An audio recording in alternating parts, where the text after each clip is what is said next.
आदरणीय तनवीर जी, हमारे good governance cell के कन्वेनर जगदीश मुखी जी, महेंद्र जी, विनय जी, श्री मदब्बर हुसैन जी और उपस्थित सभी विविध माइनॉरिटी से संबंधित कॉरपोरेशंस संस्थाओं में काम करने वाले हमारे सभी पदाधिकारीगण, माइनॉरिटी मोर्चा के अध्यक्ष और कार्यकर्ता भाई और बहनों, भारतीय जनता पार्टी इस देश के भविष्य को बदलना चाहती है, देश को तकदीर को बदलना चाहती है। भय, भूख, आतंक और भ्रष्टाचार से मुक्त हिंदुस्तान, ये हमारा सपना है और ऐसा देश हम निर्माण करें जिस देश में कोई आदमी भूखा नहीं मरेगा, हर व्यक्ति के हाथ को काम होगा, हर खेत को पानी होगा और सबके साथ समान न्याय होगा और सबको विकास का बराबरी का मौका मिलेगा। ये हमारा विचार है, ये हमारा प्रिंसिपल है। भारतीय जनता पार्टी अपने देश के इस भविष्य को निर्माण करने की जिस प्रक्रिया में आगे जा रही है, ये भविष्य केवल भाषणों से नहीं बदलेगा। मैं अगर बहुत अच्छा भाषण दूं और बहुत बड़े बड़े ऐलान कर दूं, उससे ये तकदीर बदलने वाला नहीं है। तो भारतीय जनता पार्टी के द्वारा इस देश में ये परिवर्तन हम कैसा लाएंगे, ये हमको सोचना होगा और ये करके दिखाना होगा।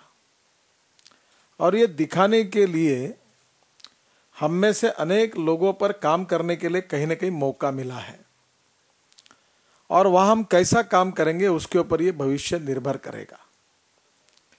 कोई कार्यकर्ता रोड बनाने का काम कर रहा है, कोई बिजली के संयंत्र खड़े करने का काम कर रहा है, कोई खेती को पानी उपलब्ध कराने का काम कर रहा है। अलग अलग प्रकार की जिम्मेदारियों से इस देश को सुखी, समृद्ध, संपन्न, शक्तिशाली, भय, भूख, आतंक और भ्रष्टाचार से मुक्त ऐसा हिंदुस्तान निर्माण करने का संकल्प हमने किया और उसी लिए भारतीय जनता पार्टी की स्थापना हुई है। प्रश्न ये है कि क्या हम सब के मन में इस विषय के बारे में जो योजना है, जो काम हमको करना है, उसके बारे में सुस्पष्टता है या नहीं है? हमारा चाल चलन व्यवहार चरित्र उसके अनुसार है या नहीं है? हमने जो कुछ काम किया है, जहां हमको अवसर मिला, उसमें परिणाम कैसे मिले हैं, इसका आत्म परीक्षण, आत्मनिरीक्षण और हमारे कार्य क्षमता का, परफॉर्मेंस का ऑडिट हम सबको करना होगा। निश्चित रूप से मैं ये मानता हूं कि कितना भी अच्छा काम करने के बाद कुछ बाकी रहता ही है, क्योंकि करने लायक बहुत चीजें हैं। और इसलिए हमने ये कहा है कि हमारे देश के प्रति ये सब कुछ करने के बारे में हम कुछ निश्चित आधार पर, निश्चित योजना बनाकर हम इस भविष्य को, हमारे देश को बदलना चाहते हैं। और ये जो भावना हमारे मन में आई है, आई ऊपर है, नजमा जाइए ऊपर। ये जो काम हम कर रहे हैं, ये काम करने के जो वाहक है वो आप जैसे प्रमुख कार्यकर्ता जो है, जिनको अलग अलग संस्थाओं में काम करने का मौका मिला है, उनकी कार्य क्षमता के कारण, उनके कार्य के कारण लोगों में विश्वास निर्माण होगा कि हमने कितना अच्छा काम किया, कितना अच्छा हम काम कर सकते हैं। इस पर पार्टी का भी मूल्यांकन होने वाला है। और इसलिए हमारे पार्टी में हमने 3 बातों पर बहुत जोर दिया है।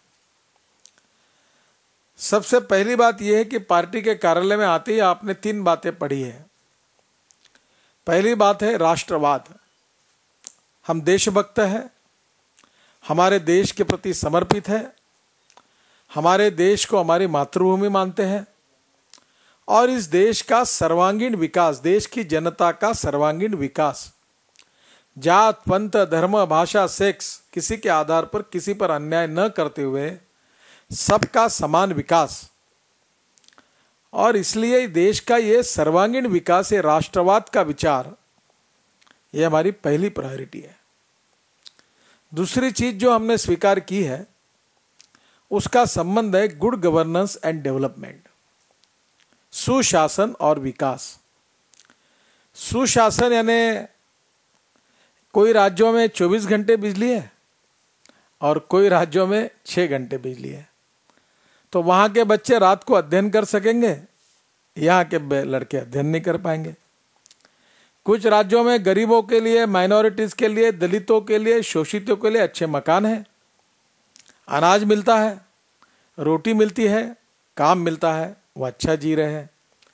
और कुछ राज्य ऐसे कि भेड़ बकरी जैसे रह रहे, जानवर भी नहीं रह सकते ऐसी अवस्था में रह रहे, न पीने के लिए अच्छा पानी है, तबीयत बिगड़ने के बाद न कोई दवाई है, बच्चों को पढ़ाई करने के लिए अच्छी स्कूल नहीं है और हाथ को रोजगार नहीं है, ऐसे कुछ राज्य हैं। और इसलिए हम ये जो good governance and development cell जो बनाया है, इससे हम ऐसा सुशासन आना चाहते हैं कि हम शिक्षा के क्षेत्र में, स्वास्थ्य के क्षेत्र में, रोजगार के क्षेत्र में ऐसा परिवर्तन करेंगे कि हमारे सभी भाई और बहनों को एक क्वालिटी लाइफ का अनुभव आएगा।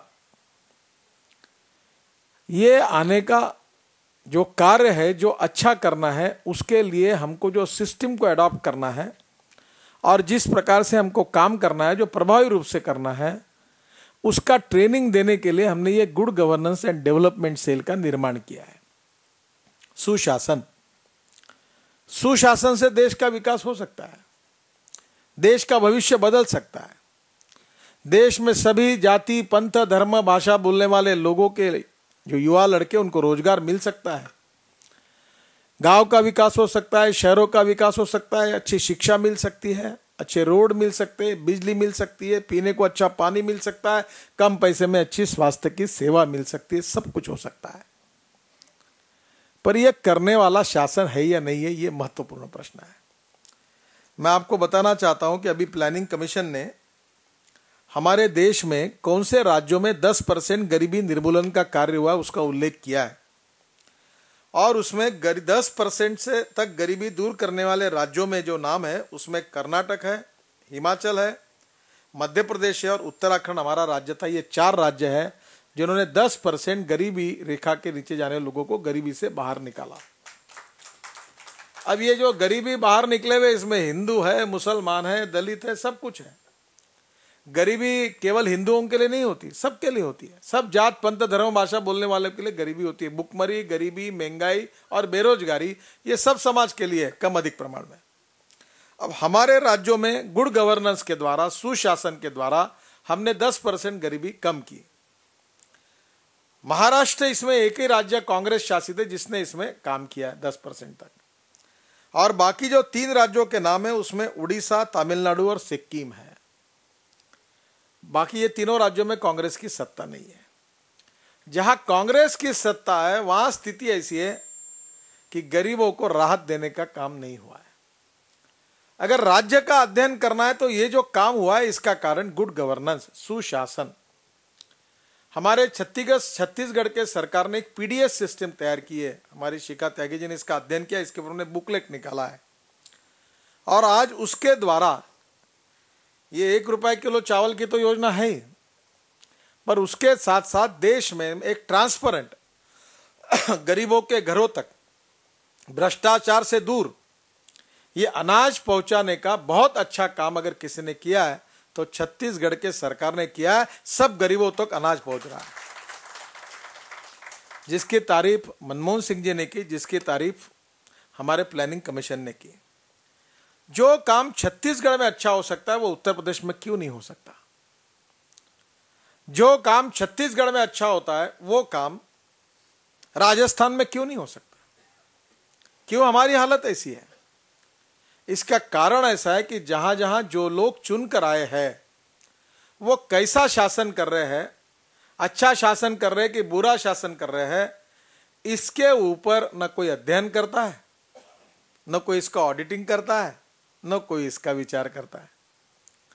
और इसके कारण से हम लोग तरक्की और प्रगति और विकास की ओर जिस प्रकार से जाना चाहिए वैसे नहीं जा रहे।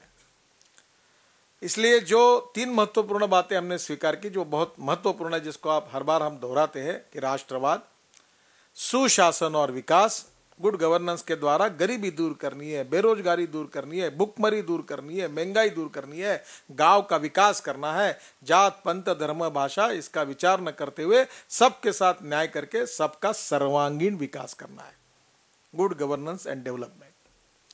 और तीसरी बात जो हमने रखी है, प्राधान्य किसको देंगे हम प्राधान्य देंगे हमारे मुसलमान हो, दलित हो, जैन हो, क्रिश्चियन हो, किसी भी जात के हो, ब्राह्मण हो, यादव हो, मराठा हो, कोई भी जात के हो, राजपूत हो, ठाकुर हो, ऐसे समाज के सभी गरीब लोगों को हम भगवान के रूप में माने और हमारे सुशासन और विकास के इसमें जो अवसर हमको सत्ता में मिलता है उसके द्वारा हम इनके जीवन को ऐसा बनाएं कि उस हर व्यक्ति को रोटी, कपड़ा, मकान मिलेगा, उसका जीवन अच्छा होगा, सुख, शांत, समृद्धता उसके जीवन में आएगी और गरीबी, भुखमरी, बेरोजगारी, महंगाई से त्रस्त उसका जीवन एक सुखी जीवन बनेगा। और हम उस व्यक्ति को उस सुख दिलाने के लिए हम राजनीति में काम कर रहे हैं, उसको भगवान मानकर, अल्लाह मानकर हम उसकी सेवा कर रहे हैं, गॉड मानकर उसकी सेवा कर रहे हैं। ये हमारे जीवन का मिशन है। This is the mission of the politics. और इसलिए ये तीन बातों को हमने महत्वपूर्ण रूप से स्वीकार किया और इसको हर कार्यकर्ता ने उसी दिशा में काम करना चाहिए। आपको 4 लोगों को लाल दे की गाड़ी मिले, 4 लोग एमपी बने, 10 एमएलए बने, इसके लिए पार्टी की स्थापना नहीं हुई है। हम इसलिए नहीं आए राजनीति के हमको प्रधानमंत्री बनना है, मुख्यमंत्री बनना है, विधायक बनना है, सांसद बनना है। ये जीवन का हमारा आखिरी मकसद नहीं है। हमको इस स्थितियों को बदलना है। अब 2 मार्ग है। जहां हम लोग सत्तारूढ़ पार्टी में, रूलिंग पार्टी में, गवर्नमेंट में है, वहां सरकार के द्वारा हमारा उद्दिष्ट हम पूर्ण करेंगे और जहां हम विपक्ष में है तो व्यक्तिगत जीवन में कार्य करके हम इसको पूरा करेंगे। क्या हमारा आचरण व्यवहार ऐसा है? क्या हम गरीबों के लिए, ऐसे लोगों के लिए कुछ काम कर रहे हैं? मुझे ऐसा लगता है कि इसके बारे में समाज के एक एक घटक को हम प्रगति और विकास का रास्ता दिखाएं। और इसलिए मैं मुखी जी को और विनय जी को कहूंगा कि मेरी उनसे प्रार्थना है, ये गुड गवर्नेंस सेल की जो स्पीड है इसको बढ़ाने की आवश्यकता है।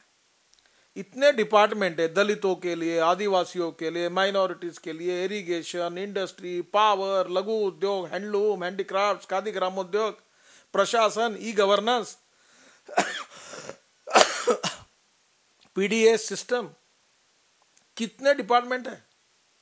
और जिस प्रकार से आप महीने में एक कार्यक्रम करोगे तो पूरे देश के सभी राज्यों में, 9 राज्यों में हम शासित हैं और इन सब गाड़ी राज्यों की ट्रेन को, गाड़ी को अगर गति देनी है तो एक महीने में एक कार्यक्रम होके नहीं होगा। हर सप्ताह में एक कार्यक्रम गुड गवर्नेंस सेल की ओर से एक एक घटकों के बारे में होगा, उसको एक्सेलरेट किया जाएगा, दिशा दी जाएगी और उनको काम करने के लिए दिशा देने के बाद कि उन्होंने काम क्या किया इसका निरीक्षण किया जाएगा और सब लाइन पर है कि नहीं देखा जाएगा। तब देश में परिवर्तन आएगा।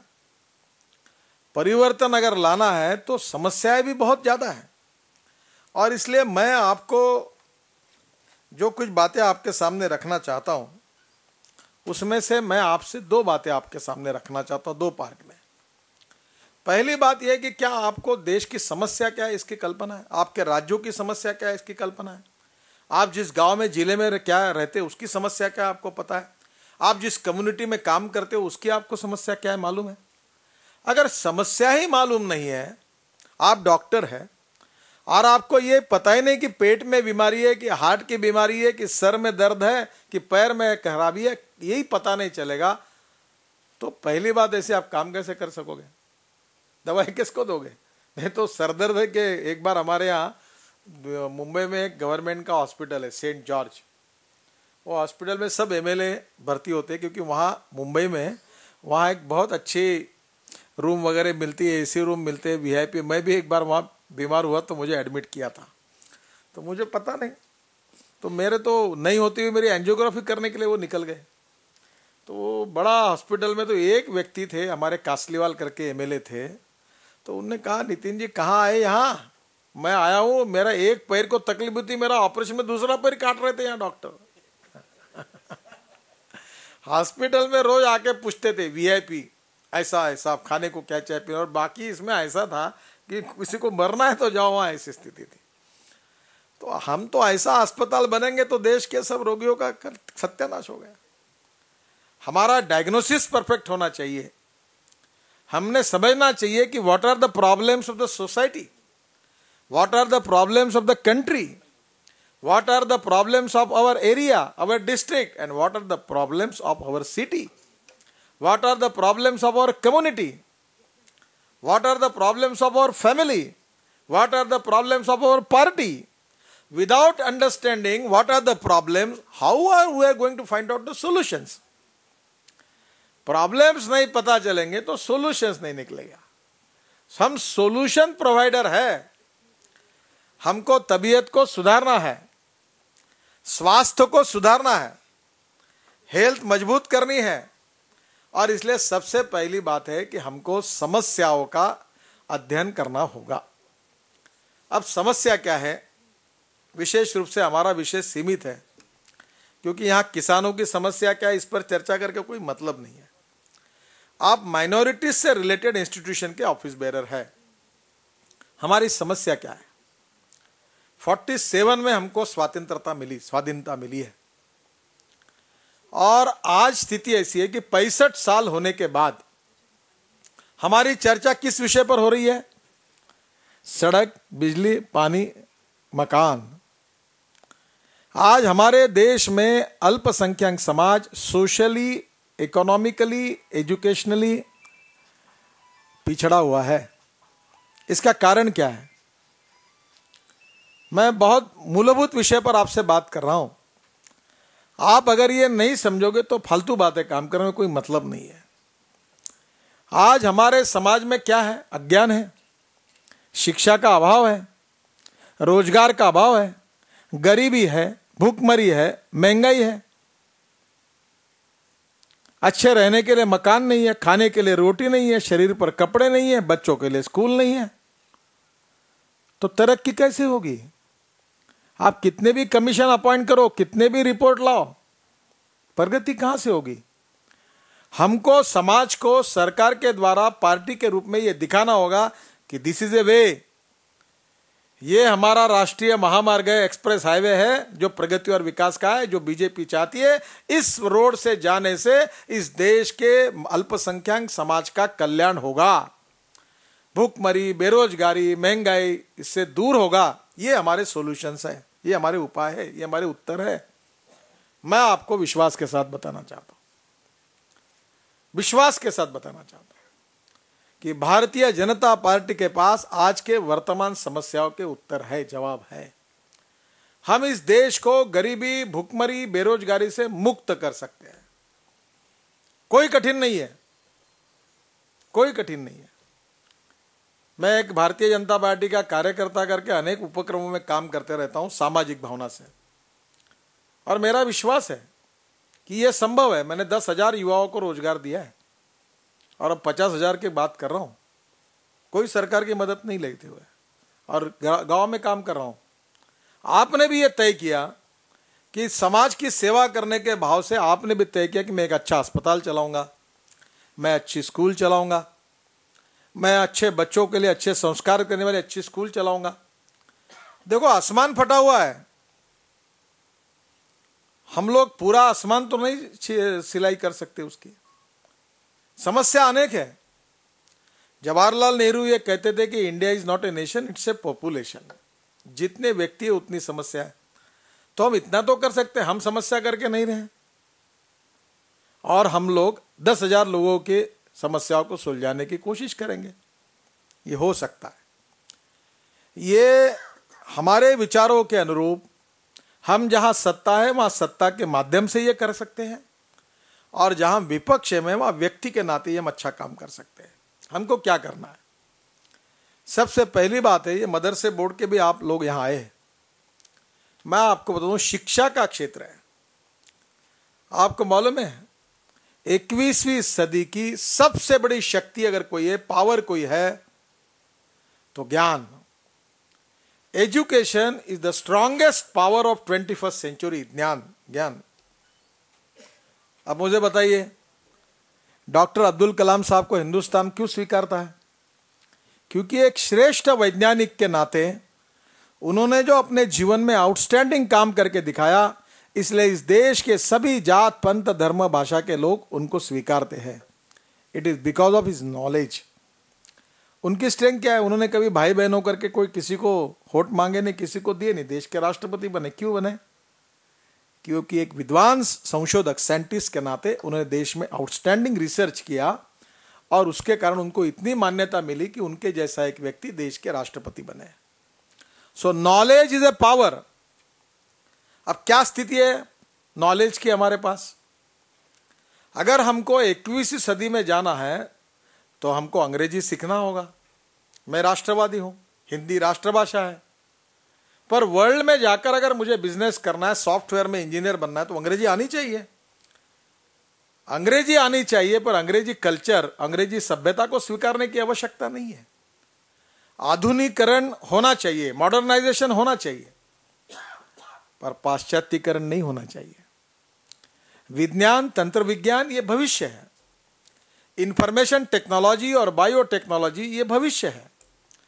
आज बायोटेक्नोलॉजी फार्मास्यूटिकल दवाई में आई, एग्रीकल्चर में आई, उत्पादन बढ़ा। अब हमारे यहाँ का किसान चाहे हिंदू रहे, मुसलमान रहे, जब बीटी कॉटन लगा रहा तो 1 एकड़ में 15 क्विंटल कपास आया, और जब ट्रेडिशनली कॉटन लगा रहा था तो 3 क्विंटल आ रहा था। तो 12 क्विंटल यानी ये 50,000 रुपए का इनकम क्यों बढ़ा? क्योंकि टेक्नोलॉजी आई। अब हर जगह पर टेक्नोलॉजी आ रही है।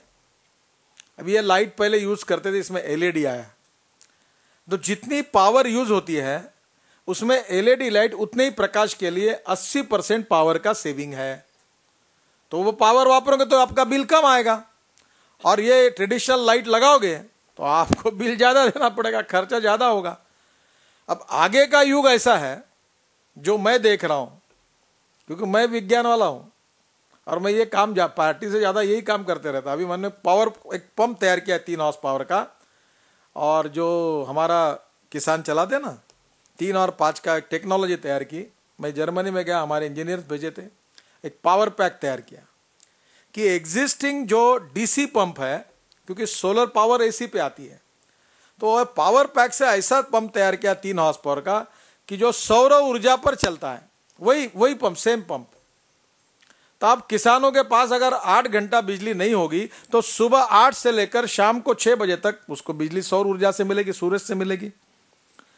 अगर जिस दिन वो पंप नहीं चलेगा उस दिन ऐसा मीटर विकसित किया है कि वो लगा देंगे तो जो बिजली होगी वो अंदर जाएगी, तो हमारे यूनिट डिपॉजिट होंगे, और जो नहीं होंगे तो हम उसको खर्चा करेंगे। तो इससे अकेले महाराष्ट्र में ही अगर ये सिस्टम गई तो 2000 करोड़ की बचत होगी और किसानों को बिजली मिलेगी।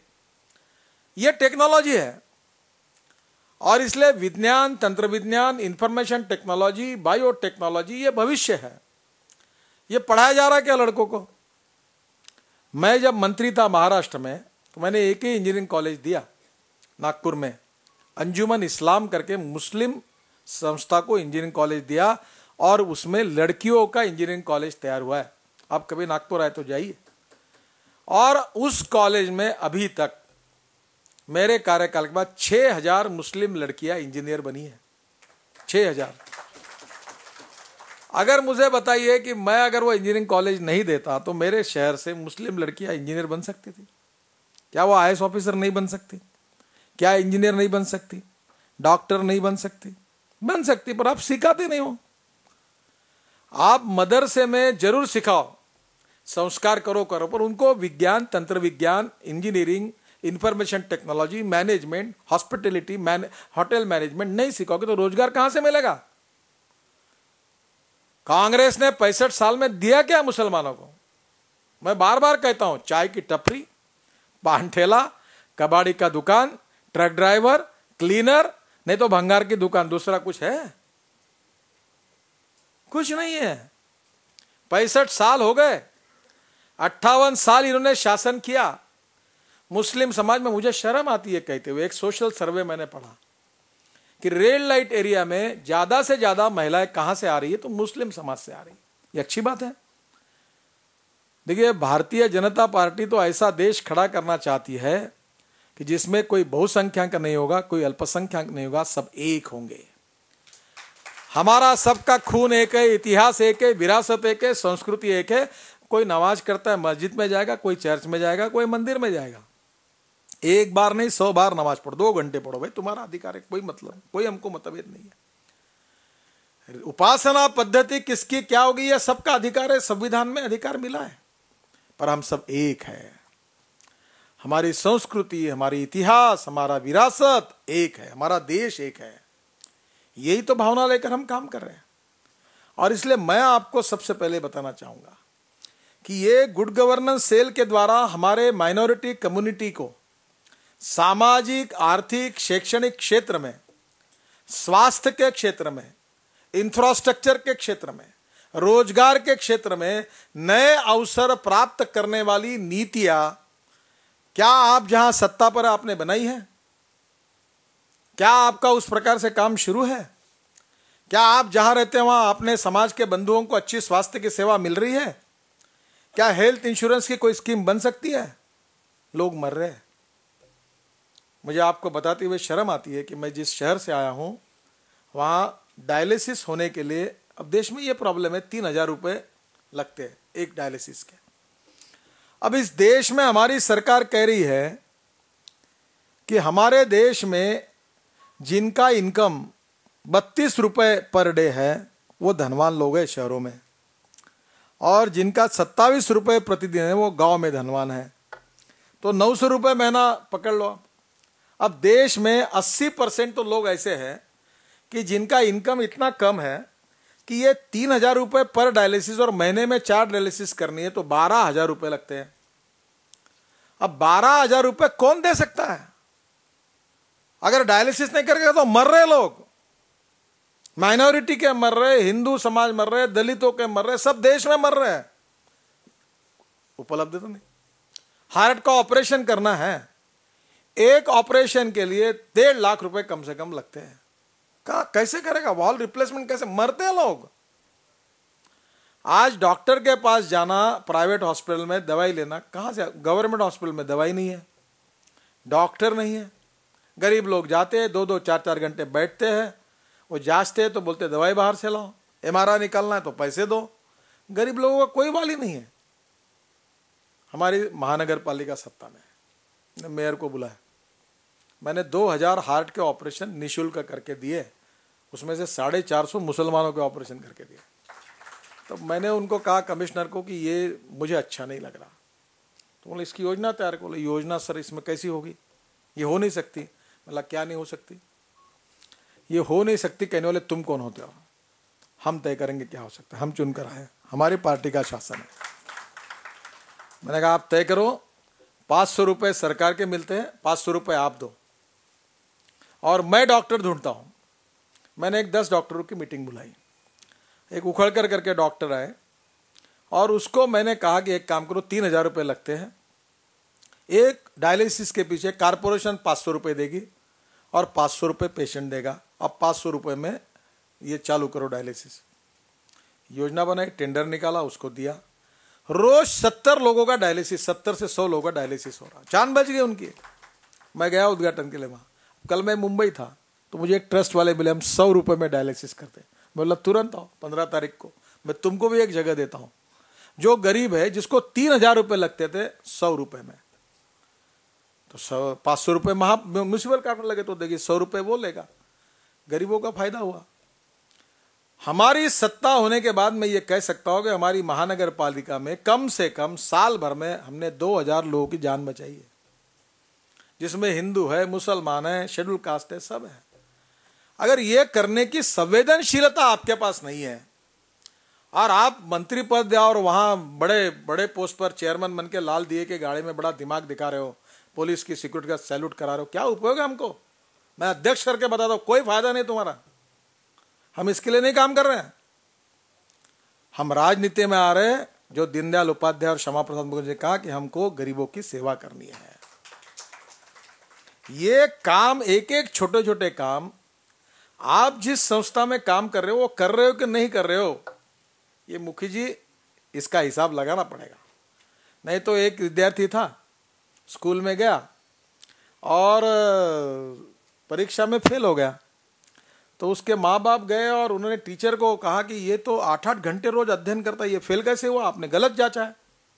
बोले ऐसा ऐसा कैसे हो सकता है। उसने बुलाया लड़के को, बोले तू क्या करता है। बोले सर 8 घंटे काम मेहनत करता हूँ, अध्ययन करता हूँ।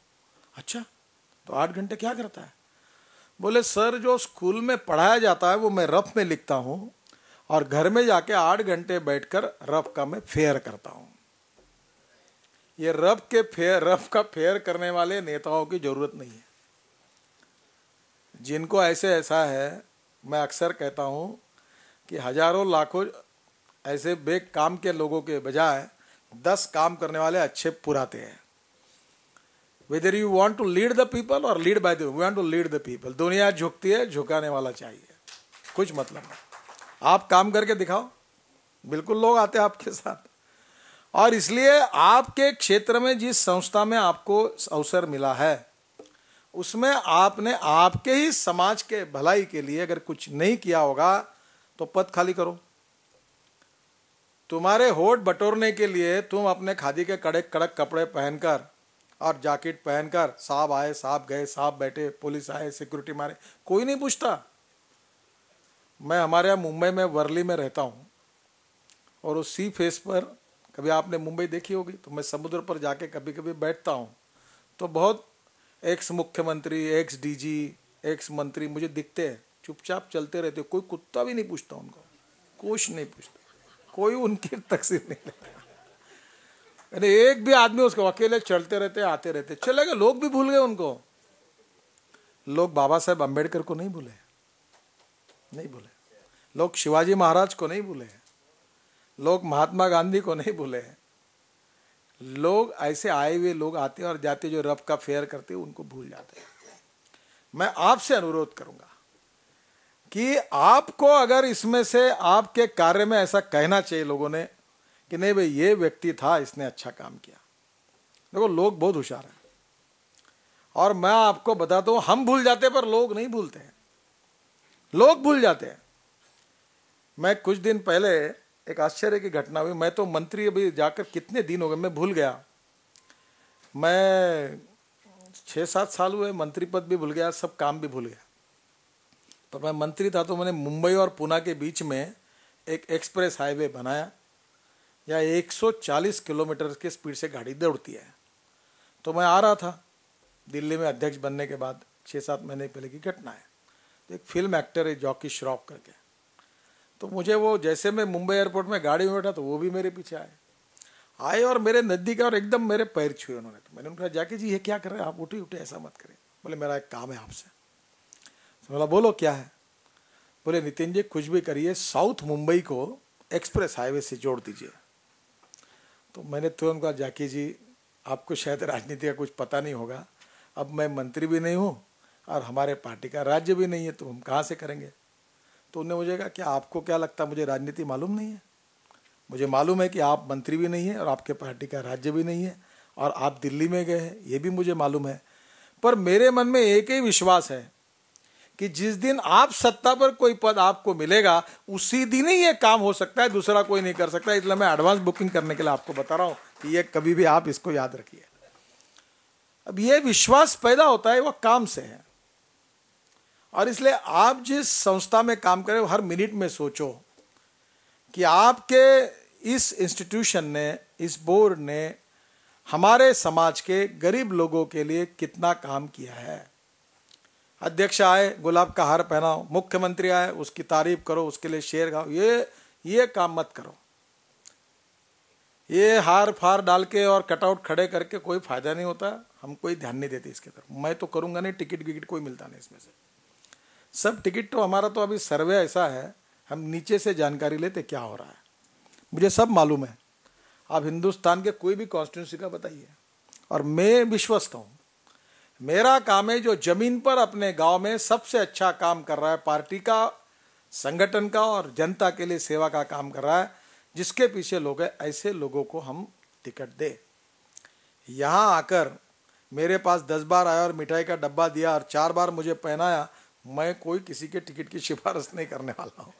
करना है तो गांव में अच्छा काम करो, धीरे धीरे ऐसी स्थिति आए कि यहाँ आने की जरूरत ही नहीं दिल्ली में, वहीं अपना जो कार्ड है आपका एग्जामिनेशन का गांव में सुधारिए।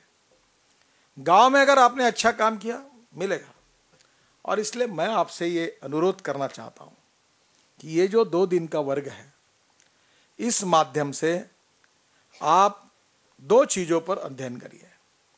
एक, समाज के लिए कल्याणकारी राज्य में अच्छा काम हम कैसा कर सकते और प्रभावी रूप से कैसा कर सकते हैं, इसका जो ट्रेनिंग यहाँ से मिलेगा, उसके कार्यक्रम योजनाएं तैयार करके आप आगे आने वाले दिनों में अच्छे तरीके से वो काम करके दिखाइए। दूसरा मेरा आपसे अनुरोध है कि किया हुआ काम का पार्टी को फायदा मिलना चाहिए। और ये कब होगा? 3 इंपॉर्टेंट शब्द हैं: कोऑर्डिनेशन, कोऑपरेशन एंड कम्युनिकेशन।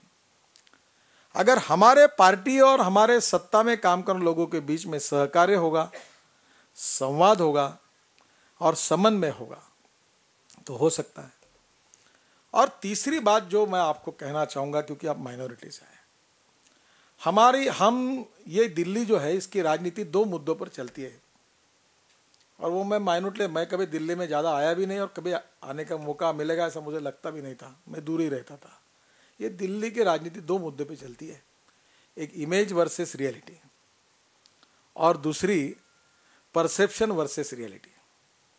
ये सब इमेज पे चलती है। ये मीडिया वाले आते हैं, रोज फोटो निकालते, फिर न्यूज़ देते, ये एक इनको ब्रेकिंग न्यूज़ चाहिए, चलाते रहते हैं। ये सब चलता है, ये चलने वाला है। आज की न्यूज़ कल भूल जाते हैं, आज का अखबार कल की रद्दी होता है, वो लोग भूल जाते हैं उसको। तो ये चलेगा। हार्ड कोर अगर काम है तो ग्रास रूट पर पार्टी के जो हमारे समाज के लोग हैं उनको जोड़ने का, दिल से, मतलब के लिए नहीं, दिल से जोड़ने का और पार्टी का सही विचार, सही संगठन का महत्व उनको समझाना, अपने कार्य से, अपने कृति से, अपने चाल चलन व्यवहार और चरित्र से, ये आपके पास सबसे बड़ा काम है। हमारे बारे में कहा जाता है कि बीजेपी ये एंटी माइनॉरिटी है। 100% गलत है। दंगे फसाद केवल गुजरात में नहीं हुए, उससे ज्यादा महाराष्ट्र में हुए जब कांग्रेस के मुख्यमंत्री थे। इनकाउंटर देश में 650 हुए। केवल गुजरात के 19 इनकाउंटर की इंक्वायरी चालू की, जबकि 270 इनकाउंटर उत्तर प्रदेश में, उसकी कोई इंक्वायरी नहीं करता। एक तरफ हमको एक विलन के रूप में पेश करने की कोशिश हमारे विरोधकों की है, क्योंकि उनका ध्यान है अल्पसंख्यक के वोट बैंक की तरफ। और जब तक वो इस बात को स्थापित नहीं करते कि बीजेपी ये एंटी मुस्लिम है, एंटी माइनॉरिटीज है, तब तक उनके वोट नहीं बढ़ते हैं।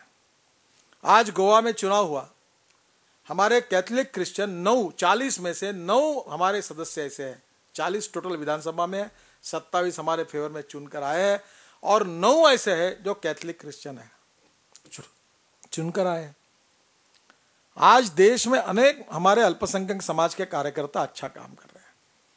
और इसलिए मेरा आपसे अनुरोध है कि हम लोग एक जन संगठन है, सभी हमारे में अच्छा ही है ये मैं दावा नहीं करता, पर समाज के प्रति, देश के प्रति कटिबद्धता रखकर जो शोषित है, पीड़ित है, दलित है, जो सामाजिक, आर्थिक, शैक्षणिक दृष्टि से पिछड़ा हुआ है, उसके जीवन को सस्टेनेबल बनाना, सुसह्य बनाना, रोटी कपड़ा मकान उसको मिलना, उसके बच्चों को अच्छी शिक्षा मिलना, उसके स्वास्थ्य की सुविधाएं मिलना, यह कल्याणकारी राज्य में, वेलफेयर स्टेट में राजा का कर्तव्य है। और इसको प्रभावी रूप से करने के लिए आपकी इनहेरेंट क्षमता को बढ़ाने के लिए, आपको नए नए विचारों की दिशा और कार्यक्रमों की दिशा देने के लिए इसका आयोजन है। अलग अलग विषयों पर आपकी चर्चा होगी, अच्छे काम कैसे हो सकते हैं उसकी योजनाओं के बारे में चर्चा होगी, अध्ययन होगा। और यहाँ से प्रेरणा लेकर जो जिम्मेदारी आपको मिली है वहाँ आप अच्छा काम करिए। और ये अच्छा काम आप भी कर ही रहे आप लोग, पर इससे और अच्छा काम, प्रभावी काम आपके मार्फत होगा और उस काम से हमारे देश का भविष्य बदलेगा। देखिए, एक सिंपल भाषा है, पानी के हर बूंद ने अगर तय किया कि हम इकट्ठा नहीं आएंगे तो कोई सागर नहीं बन सकता। जब हर बूंद इकट्ठा आए तो सागर बना। इसलिए आप छोटा काम करिए। नितिन गडकरी क्या करता है ये हमारा एजेंडा नहीं है। आपके राज्य में क्या प्रॉब्लम, मुझे बहुत लोग मिलते हैं ये प्रॉब्लम, मैं बोला प्रॉब्लम मत गिनाओ, प्रॉब्लम समस्याओं पर मात करके यशस्वी रूप से काम करना, इसलिए आपको नियुक्त किया है। अगर समस्याओं पर मात करके अगर आगे नहीं जा सकते तो बेटर वे यू रिजाइन। समस्या सबके सामने है, आपके सामने, मेरे सामने, सबके सामने। मैं समस्याओं से डरता नहीं हूं, मुझे पता है मुझे क्या करना है। 2014 में भारतीय जनता पार्टी को दिल्ली के तख्त पर विराजमान करके एनडीए का शासन लाना साफ है। हम सब लोग मिलकर उसके लिए ताकत के साथ काम कर रहे हैं। थोड़ी बहुत अड़चनें आती रहती तो निकलते रहते आगे। एक ने अच्छा कहा है, जो मैं रिचर्ड निक्सन के आत्मचरित्र के वाक्य को अपने घर पर मैंने लिख कर रखा है। जब वो अमेरिका के राष्ट्रपति थे, उन पर आरोप हुए, उन्होंने बाद में वो छोड़ दिया, तब उन्होंने उन्होंने छोड़ दिया, तब उन्होंने एक अपने आत्मचरित्र में एक वाक्य लिखा था। वो ये था, the man is not finish when he is defeated, but he is finish when he quits. आदमी हारने के बाद कभी समाप्त नहीं होता।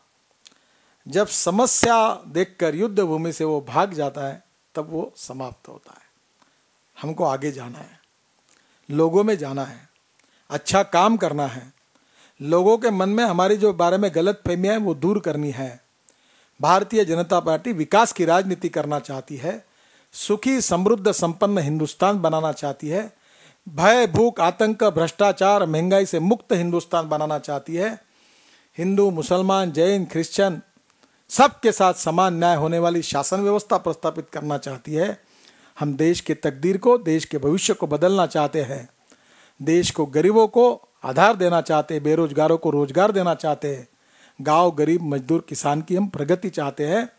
और इसलिए जिस क्षेत्र में आपको काम दिया है उसमें परिणामकारक रीति से आप अच्छा काम करिए, और वो अच्छा काम करके उसका रिपोर्ट में और क्या सुधार करना है इसका अध्ययन करिए, चिंतन करिए, और आपको इसमें बहुत अच्छी सफलता मिलेगी और समाज का और देश का कल्याण आपके हाथ से होगा। और इस काम में आप यशस्वी होकर आपका भी नाम होगा, आप भी बड़ा काम नाम नेता करके आपका होगा। इसलिए मैं हृदय से आपको बहुत बहुत शुभकामनाएं देता हूँ। और इस 2 दिन के वर्ग में से कुछ नई प्रेरणा, नया विचार, नई नीतियाँ, नई दिशा लेकर आप जाइए, यही आपसे अनुरोध करता हूँ। बहुत बहुत धन्यवाद।